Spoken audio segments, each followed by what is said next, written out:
श्रावण महिन्यात दर सोमवारी महादेवाला धान्याची मूठ अर्पण करण्याच्या विधीला शिवामूठ म्हणजेच शिवमुष्टी-व्रत असे म्हणतात.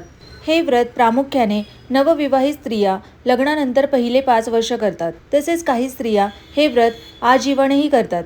श्रावणात निसर्गाच्या व धान्याच्या रूपात मिळणाऱ्या अन्नसमृद्धीबद्दल महादेवाप्रती कृतज्ञता व्यक्त करण्यासाठी ही मूठ वाहिली जाते. तसेच वैवाहिक आयुष्यात सुख, समृद्धी, आरोग्य आणि कुटुंबात गोडवा राहावा यासाठी हे व्रत केले जाते. श्रावण मासात येणाऱ्या 4 सोमवारी 4 प्रकारचे धान्य शिवाला अर्पण केले जाते. श्रावणातल्या प्रत्येक सोमवारी एकभुक्त राहून शिवलिंगाची पूजा केली जाते आणि क्रमाने तांदूळ, तीळ, मूग, जवस आणि सातू जर 5वा सोमवार आल्यास त्या दिवशी या धान्याच्या 5 मुठी देवावर वाहिल्या जातात.